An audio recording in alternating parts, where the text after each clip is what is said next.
சூர்யாவுடைய நடிப்பில் ரிலீஸ் ஆகக்கூடிய திரைப்படங்கள்லாம் ஒரு பெரிய ஹைப்பை கிரியேட் பண்ணுது. இந்த ட்ரெய்லர்லாம் வரும்போது சரி, இல்லை இந்த படத்துடைய ஆடியோ லான்ச் அப்போல்லாம் ரொம்ப பெரிய ஹைப்பை கிரியேட் பண்ணி விட்டுறாங்க. ஆனால் அந்த படம் ரிலீஸ் ஆனதுக்கப்புறம் அந்த அளவுக்கான எக்ஸ்பெக்டேஷனை ரசிகர்களுக்கு பூர்த்தி பண்ணுச்சா அப்படின்றதுல ஒரு கொஸ்டின் மார்க் வருது. அப்படி நம்ம நிறைய திரைப்படங்களை சொல்லலாம், கங்குவா, ரெட்ரோ அப்படின்னு சொல்லிக்கிட்டே போகலாம். ஆனால் அடுத்ததாக செலக்ட் பண்ணக்கூடிய திரைப்படம் அப்படி இருக்கக்கூடாது அப்படின்ற மாதிரி ரொம்ப ஃபோக்கஸ்டாக இருப்பார் சூர்யா. ஆனால் அதனால் நிறைய பட வாய்ப்புகளும் போச்சு அப்படின்னு தான் சொல்லணும். இப்போ கௌதம் வாசுதேவ் மேனனுடைய இயக்கத்தில் துருவ நட்சத்திரம் அப்படின்ற திரைப்படம் ஆல்ரெடி சூர்யாக்காக எழுதுனதா. ஸோ சூர்யாவுமே கேட்டாங்க அந்த திரைப்படத்துக்கு, ஆனால் அவர் பண்ணலை. அதே மாதிரி ஹரியுடைய இயக்கத்தில் அருவா அப்படின்ற திரைப்படம், அந்த படமும் ஷூட்டே எடுக்க போகிறாங்க அப்படின்ற மாதிரி கன்ஃபார்ம் ஆனதுக்கு அப்புறமாவும் அந்த படம் அடுத்ததாக போகவே இல்லை. ஏன்னா அவருக்கு ஒரே ஃப்ளேவர் ஆஃப் படம் பண்ணி மேபி ஒரு வேளை போர் அடிச்சிருக்கலாம் அப்படின்ற மாதிரி கூட இருக்கலாம். அதெல்லாம் தாண்டி அடுத்ததாக வேறு என்ன திரைப்படம் அப்படின்னு கேட்டால் பாலாவுடைய இயக்கத்தில் வணங்கான் படம். அந்த படத்துக்கு போஸ்டர்லாம் ரிலீஸ் பண்ணாங்க, படத்துடைய ஷூட்டிங்குமே போச்சு. ஆனால் அப்படியே ரொம்ப ஓட விடுறாங்கன்னு சொல்லி இவர் ஓடி வந்துட்டார் அப்படின்ற மாதிரிலாம் நிறைய சொல்லிட்டு இருந்தாங்க. என்ன இந்த மாதிரியான திரைப்படங்களே தான் இவருக்கு கிடச்சிக்கிட்டு இருக்கு. ஆனால் அடுத்ததான் என்ன தான் பண்ணுவார்? சரி, சுதா கோங்கராவோட புறநானூறு அப்படின்ற ஒரு படம், கண்டிப்பாக இந்த படம் ஒரு பெரிய ஹிட் அவருக்கு கொடுக்கும் அப்படின்ற மாதிரி எல்லாம் நினச்சிட்டு இருந்தாங்க. ஆனால் அந்த படமும் அவருக்கு கிடைக்காம போச்சு. ஆனால் இவரே வேண்டான்னு சொன்னார் அப்படின்னு ஒரு பக்கம் சொல்கிறாங்க. இப்படி நிறைய இருந்தாலும் இந்த படங்கள்லாம் வேறு ஹீரோ போட்டு படத்தை ஒரு சிலது ரெடி பண்ணிட்டாங்க, ஒரு சிலது ரிலீஸ் ஆகி ஒரு நல்ல ஹிட் அப்படின்னு கூட சொல்லலாம். இன்னொரு சில படங்கள் ஷூட் அண்ட் ப்ராக்ரஸில் இருக்குது. இப்படி இருக்கும்போது சூர்யா அடுத்ததாக என்ன பண்ணுவார்? ஏன்னா இந்த இயக்குனர்கள் எல்லாம் ஆல்ரெடி இவருக்கு ஹிட் கொடுத்தவங்க தான் அப்படின்னு சொல்லணும். ஏன்னா முக்கியமாக கௌதம் வாசுதேவ் மேனன்லாம் காக்க படத்துக்கு அப்புறமா சூர்யாவுடைய டைமென்ஷனே மாற்றி விட்டார். அப்படி இருக்கும்போது அந்த மாதிரியான இயக்குனர்களோடலாம் படம் பண்ணலையே. ஆனால் இப்போ வாடிவாசல் அப்படின்ற படம் வெற்றிமாறனுடைய இயக்கத்தில், இந்த படமும் ட்ராப்புக்கு நிறையாவே வாய்ப்பு இருக்குது அப்படின்ற மாதிரி சொல்கிறாங்க. ரீசன் என்னென்னா பவுண்டட் ஸ்கிரிப்டாக வேணும், அப்போ தாங்க என்னால் ஃபுல் அண்ட் ஃபுல் இதில் ரொம்ப இன்வால்வ்டாக இருக்க முடியும் அப்படின்ற மாதிரிலாம் சொல்கிறாங்க. ஏன்னா எப்போவுமே ஒரு புத்தகத்திலிருந்து அப்படியே அந்த கதையை தழுவி எடுக்கக்கூடிய இடம் தான் வெற்றிமாறன். அப்படி இந்த வாடிவாசல் திரைப்படத்தை எடுக்கணும் அப்படின்ற மாதிரி பிளான் பண்ணார். ஆனால் பவுண்டட் ஸ்கிரிப்டாக வேணும் அப்படின்னு கேட்டதும் என்னங்க இது அப்படின்ற மாதிரி ஒரு பக்கம் ஓடிக்கிட்டு இருந்துச்சான். அதனால் சரி பேசாமல் வேணாங்க விட்டுறலாம், நம்ம எல்லாரும் இந்த பார்த்தோன்னா டாக்கே விட்டுட்டாங்க அப்படின்ற மாதிரி ஒரு முடிவுக்கு வந்திருக்காங்களாம். அதனால் இந்த படம் ட்ராப்பா அப்படின்ற மாதிரி தான் எல்லாரும் இப்போ பேசிகிட்டு இருக்காங்க. அனிருத்துக்கு கல்யாணம் இந்த சிங்கரோட தான் அப்படின்ற மாதிரிலாம் போஸ்ட் பார்த்தோம். இந்த மாதிரியான விஷயங்கள்லாம் செம வைரலாக போய்கிட்டு இருந்துச்சு. என்னப்பா அது புதுசாக இருக்கேப்பா அப்படின்ற மாதிரி தான் இருந்துச்சு. ஏன்னா எந்த அப்டேட்டும் இல்லாமல் படப்படனா கல்யாணத்தை பண்ணுவாங்க, சும்மா கூட வெளியே கூட சுற்றலையே அப்படின்ற மாதிரிலாம் நிறைய பேர் பேசிகிட்டு இருந்தாங்க. ஆனால் எப்போவுமே அனிருத்தை பற்றி இந்த மாதிரி ஒரு வதந்திகள் வந்துக்கிட்டே இருக்கும். 34 வயசாச்சு, இன்னும் அவர் பேச்சுலராகவே இருக்காரு. அப்போ பேசாமல் என்ன பண்ணுவாங்க? பேச தானே செய்வாங்க அப்படின்ற மாதிரி எல்லாரும் பேசிட்டு தான் இருந்தாங்க. ஆனால் எப்போவும் அவர் சரி பரவாயில்ல, அவங்க பாட்டுக்கு பேசிட்டு போகிறாங்க, நம்ம பாட்டுக்கு போயிடுவார். ஆனால் இந்த தடவை மறுபடியும் ஒரு வதந்தி வந்ததும் இது அப்படியே விடக்கூடாது, ஏங்க இது ஃபுல் அண்ட் ஃபுல் வதந்தி மட்டும்தான், எனக்கு அந்த மாதிரி இப்போ ஒரு பிளானே கிடையாது அப்படின்ற மாதிரி டப்புன்னு போட்டு உடச்சிட்டார்.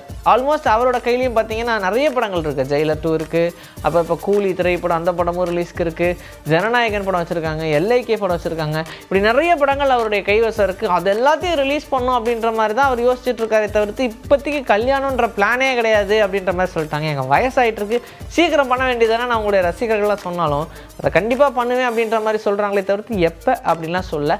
ஆனால் இப்போ சொல்லியிருக்கிறது வதந்தி தான் அப்படின்ற மாதிரி சொல்கிறாங்க. கிறிஷோட இயக்கத்தில் அனுஷ்காவுடைய நடிப்பில் காட்டி அப்படின்ற திரைப்படம் ரிலீஸுக்கு காத்திருக்கு. இந்த படத்தை பற்றின டீசர் ரிலீஸ் ஆன உடனே என்ன அனுஷ்கா அப்படி நடிச்சிருக்காங்க அடடா அப்படின்ற மாதிரி எல்லாரும் வாய் மேலே கை வச்சாங்க. அந்த அளவுக்கு ஒரு சூப்பரான கேரக்டர் பண்ணியிருக்காங்க அப்படின்னு தான் சொல்லணும். அது மட்டும் இல்லாமல் இந்த ஃபீமேல் லீடிங் சப்ஜெக்டாக நிறைய நடிகைகள் நடிக்கிறாங்க. ஆனால் அந்த படம் ரசிகர்களுக்கு எந்த அளவுக்கு பிடிக்குது, கரெக்டான கதையை சூஸ் பண்ணியிருக்காங்களா, இப்படி நிறைய விஷயம் இருக்குல்ல. ஆனால் இது எல்லாத்தையும் ரொம்ப தெளிவாக பண்ணியிருக்கிற திரைப்படம் தான் இந்த காட்டி அப்படின்ற மாதிரி சொல்கிறாங்க. ஆல்மோஸ்ட் இந்த திரைப்படத்துக்கான எக்ஸ்பெக்டேஷன் அதிகமாக இருக்குது. OTT உரிமம் இவ்வளோ கோடியா அப்படின்ற மாதிரி தான் இருக்கும். ஏன்னா 36 கோடி ரூபாய்க்கு இந்த படத்துடைய OTT உரிமமும் வாங்கியிருக்காங்க.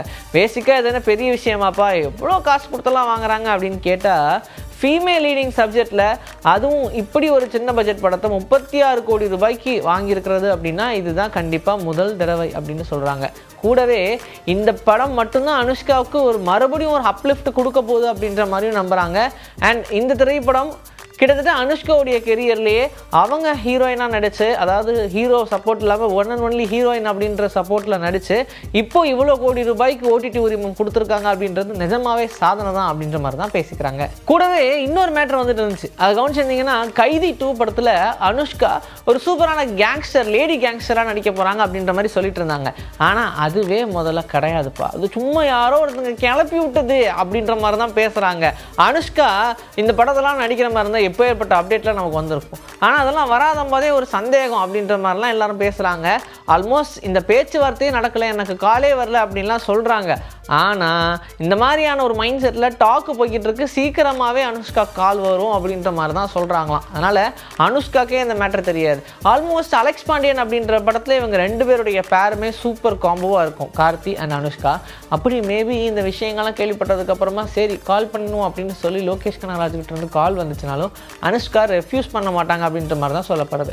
ஸோ இது வதந்தியாக கமிட் ஆகலை அப்படின்றத தவிர்த்து இந்த கதாபாத்திரம் மேபி அனுஷ்காக்காக பேசினது அப்படின்றது வதந்தியாக இருக்க சான்ஸ் கிடையாது. ஏன்னா அது டீமுக்குள்ளேயே பேசி எடுத்துருக்கக்கூடிய முடிவாக கூட இருக்கலாம். மேபி இதுக்கப்புறமா ஃப்யூச்சரில் வந்தாலும் ஆச்சரியப்படுறதுக்கு இல்லை இதை நம்ம சொல்லவே கூடாது, அப்படியே அமுக்கணும் அப்படின்றதுக்காக இதெல்லாம் பண்ணுறாங்களா அப்படின்னும் தெரியல. பிரபாஸ் கல்கி 2880 அப்படின்ற திரைப்படத்துக்கு அப்புறமா இப்போ ராஜா சாப் அப்படின்ற திரைப்படத்துடைய ரிலீஸ் அப்டேட் வந்துகிட்டு இருக்கு அப்படின்றது தான் ஒரு சிறப்பான விஷயம். ஆல்மோஸ்ட் இந்த படத்தை எடுக்க போகிறோம் அப்படின்ற மாதிரி சொல்லும் போதே ஒரு டிஃப்ரெண்ட்டான கதை, ஹாரர் காமெடி கலந்த ஒரு ரொமான்டிக் படம் அப்படின்லாம் சொல்லி எல்லா ஜானரும் இந்த படத்தில் கலந்து வச்சிருக்காங்கன்றது மட்டும் தெளிவாக புரிஞ்சது. ஆனால் இப்போ ரெபல் ஸ்டாருடைய ஒரு திரைப்படமான இந்த ராஜா சாப் படத்துடைய டீசரை பார்த்ததுக்கப்புறமா எல்லாரும் பூரிச்சு போயிட்டாங்க அப்படின்னு தான் சொல்லணும். ஏன்னா அந்த அளவுக்கு ஸ்டைலிஷ் ஸ்டார் இதில் சூப்பராகவே பண்ணியிருக்காரு அப்படின்ற மாதிரி தான் சொல்கிறாங்க. நிஜமாகவே ஒவ்வொரு வருஷமே ஏதாவது ஒரு சூப்பர் ஹிட்டான படத்தை கொடுத்தணும் அப்படின்னு தான் பிரபாஸ் போராடுவார். ஆனால் கண்டிப்பாக இந்த வருஷம் இந்த திரைப்படம் அவருக்கு ஒரு பெரிய பிளாஸ்டிங் ஹிட்டாக இருக்க போகுது. ஏன்னா இதில் நிறைய நடிகைகள் நடிச்சிருக்காங்க, நிதி அகர்வால், மாளவிகா மோகன் அப்படின்னு சொல்லிக்கிட்டே போகலாம். கூடவே இந்த படத்துடைய கதை அந்த மாதிரி இந்த கதையை எல்லாருக்கும் ரொம்ப பிடித்த மாதிரி தான் வடிவமைச்சிருக்காங்க அப்படின்லாம் சொன்னாங்க. ஸோ கண்டிப்பாக இந்த திரைப்படமும் பெரிய ஹிட்டு தான் அப்படின்றதுல சந்தேகமே கிடையாது. இன்னைக்கு நம்மளுடைய சினிபுத்தில் சினிமா பற்றின பல விஷயங்களை பார்த்தாச்சு. இதே மாதிரி அடுத்த எபிசோடுக்கு ரெடியாக இருங்க. உங்களை நான் வந்து சந்திக்கிறேன். This is bye from Vijay Sri. Take care.